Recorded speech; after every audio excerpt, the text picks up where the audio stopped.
haunted by black-eyed kids on Halloween night. This is a true story about how my best friend Monique and I encountered black-eyed children on Halloween night.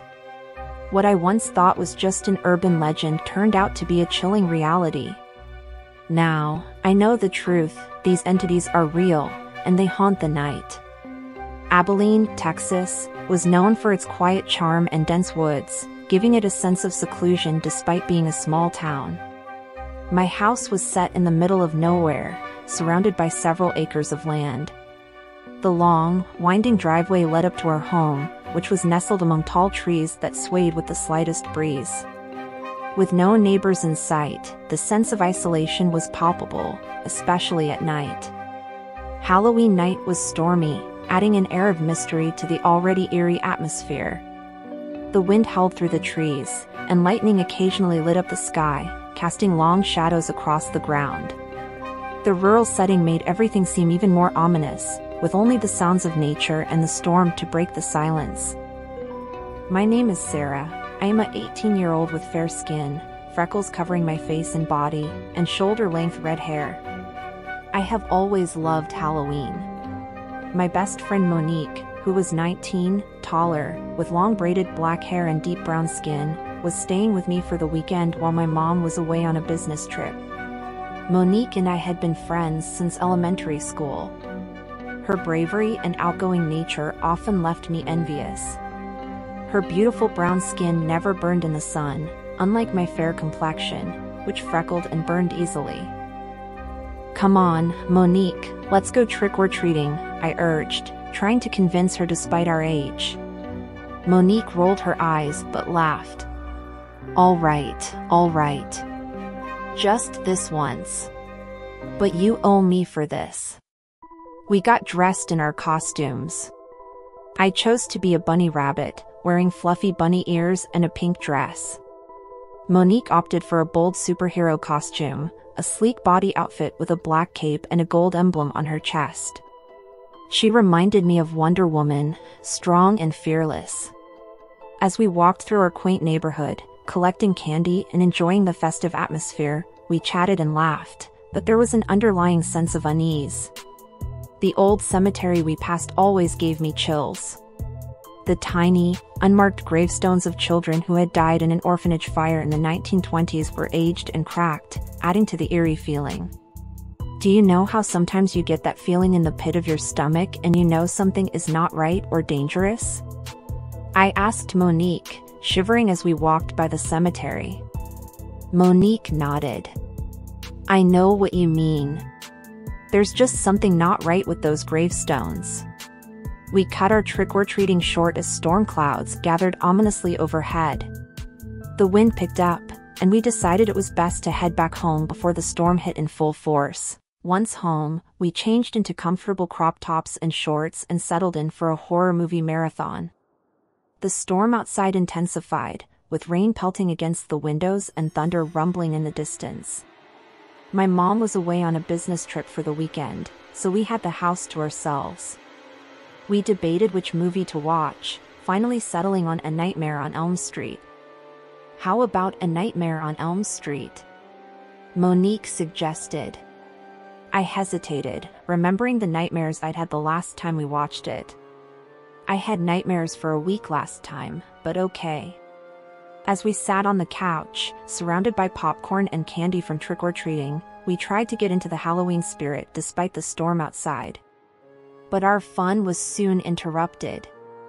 A loud knock on the door made us both jump. We stared at each other, wondering who could be knocking at this time in such weather. I paused the movie, and we stared at the door, wondering who could be out in this weather. I guess we should check and see who it is. It's probably trick-or-treaters looking for leftover candy, I said, getting up from the couch. Monique followed me, curiosity etched on her face. I cautiously approached the door, leaving the chain lock on for safety. Monique peeked over my shoulder. Two children stood on the porch, drenched from the rain and dressed in outdated clothing. The girl, about 13, held a vintage, burned doll, and the boy, around 9, stood beside her. They avoided eye contact, looking down at their feet, How can I help you? I asked, my voice trembling slightly. Let us in. We need to come inside, the girl said, her voice emotionless. I glanced at Monique, who shook her head subtly. We can call your parents, I offered. We don't have any parents. We need to come in, the girl repeated. A chill ran down my spine. Monique whispered, close the door, Sarah. As I closed the door, locking it securely, an unexplainable fear washed over me. I turned to Monique, who looked just as shaken. Do you know how sometimes you get that feeling in the pit of your stomach and you know something is not right or dangerous? I asked her, my voice barely above a whisper. Yeah, I feel it too. There's just something not right with these kids, Monique replied, her eyes wide with fear. We returned to the couch and tried to start the movie again, but we couldn't stop thinking about those bizarre-looking kids. I just can't get those kids out of my mind. They looked so strange, I said, trying to concentrate on the screen. I know, right? It's like they came from another time, Monique added. Suddenly, loud banging on the sliding glass door in the family room made us jump again. The children were back, their faces pressed against the glass. This time, we saw their eyes. Completely black, void of any whites or pupils, like dark, endless voids. Oh my God, their eyes. They're completely black, I whispered, my heart racing. This is seriously messed up. What do they want? Monique asked, her voice trembling. As we stared in horror, a terrifying realization hit us. How did they even get into the backyard? I wondered aloud. They must have climbed over the fence. The children banged on the glass so hard that I thought it would break. The sight of their black eyes, resembling the darkest depths of the ocean, filled us with terror. Then, as we watched in horror, their mouths began to morph. The girl's mouth stretched wide, her jaw dropping unnaturally, revealing rows of sharp, jagged teeth. The boy's mouth also extended, his expression contorting into a grotesque monster. They look like monsters. Monique cried, backing away. Let us in. We need to come in, the children demanded in unison, their voices now distorted and menacing. No. Go away. I shouted, my voice breaking with fear. Their expressions twisted into pure rage, their jaws extending even further. The monstrous sight sent a chill down my spine, and I felt a deep, primal fear that I had never experienced before. Just then, my phone rang, displaying my mom's caller ID. I answered, hoping for some comfort, but instead, I heard eerie whispers, "Let us in. You have to let us in." How can they control the phone? I asked, my voice shaking as I put it on speakerphone. This is beyond creepy. We need to stay together, Monique said, fear evident in her voice. Scared, I quickly hung up the phone, my hands trembling. Suddenly, with a loud clap of thunder, the power went out, plunging the entire house into complete darkness. Oh my God, the power's out. I exclaimed, my voice shaking.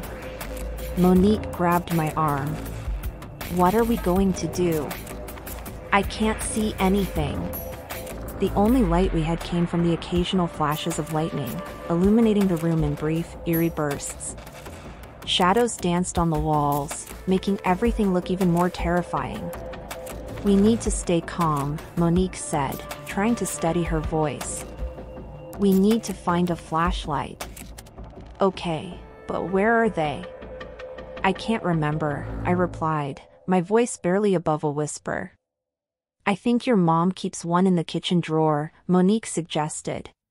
As we carefully moved through the house, using the flashes of lightning to guide us, the reality of our situation set in. The black-eyed kids were still outside, and now we were in complete darkness. I can't believe this is happening, I said, my heart pounding. Those kids look like devils. They look like pure evil. Monique nodded. We just have to hold out until morning. They can't come in unless we invite them, right? Yeah, just like vampires, I said, trying to find some comfort in the comparison. We finally found the drawer and fumbled through it until we located a flashlight. The beam of light was a small comfort in the overwhelming darkness. We'll stay together, no matter what, Monique said, squeezing my hand. Agreed. We'll get through this, I replied, trying to muster as much courage as I could. As we made our way back to my bedroom, the storm continued to rage outside, and the house remained shrouded in darkness. The intermittent flashes of lightning were our only source of light, casting long, eerie shadows that seemed to move with a life of their own. We decided to retreat to my bedroom, getting under the covers and huddling together for safety. The storm raged outside, and we heard the children's footsteps on the roof. They're on the roof, I whispered, my heart pounding. We need to stay here. It's the safest place, Monique replied, trying to stay calm. We barricaded the bedroom door with furniture to feel safer. Why is it so cold in here? I asked, shivering. It's them. They're trying to get in any way they can, Monique said, her voice trembling. We just have to make it until morning. They can't come in unless we invite them, I said, trying to reassure both of us. The hours passed slowly, filled with terror and the sounds of the storm outside. Finally, as dawn approached, the noises stopped, and the first light of morning filtered into the room. We cautiously opened the door and looked around. The house was quiet, and the power was back on. We made it, Monique said, her voice filled with relief. We heard my mom's voice calling from downstairs. Girls, where are you? We exchanged a look of disbelief and went downstairs, still shaken by the night's events. My mom was standing in the living room, looking at the mess of popcorn on the floor. What happened here? She asked, hands on her hips. We, got scared because of the storm and ran to my bedroom, I explained, trying to sound casual. Yeah, it was a really bad storm, and we freaked out a little, Monique added. All right, but next time, try not to make such a mess. I'm glad you're both okay, my mom said, giving us a reassuring smile. As we walked to the porch to get some fresh air, we saw the doll, the same creepy, burned doll the girl had been holding, sitting on the porch. It was soaking wet from the rain. Oh my God, it's the doll, Monique whispered, her voice trembling. I picked up the doll, and a chill ran down my spine. This is real. Everything that happened last night was real.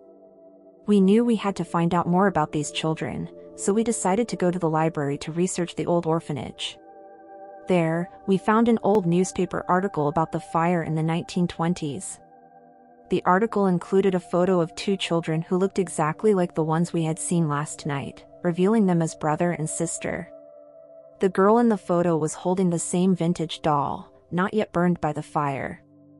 These are the kids from last night, I said, my voice shaking. And they're holding the same doll, Monique added, her eyes wide with realization. Not wanting the black-eyed children to come back to my house, we took the doll to the cemetery and placed it near the unmarked graves of the children who had died in the orphanage fire. We want you to rest in peace, I said, placing the doll gently on the ground. Maybe this will prevent the black-eyed children from coming back to your house, Monique said, placing flowers next to the doll. Reflecting on the phenomenon of black-eyed children as spirits who never found peace, Monique and I hoped our actions would bring closure to the haunting. These spirits, with eyes black as coal, wandered the night seeking refuge and safety, forever knocking and searching. As we walked away from the cemetery, I couldn't shake the feeling that we had only scratched the surface of this eerie mystery. The image of those dark, empty eyes would haunt me forever, a reminder of the night we faced the unknown and survived.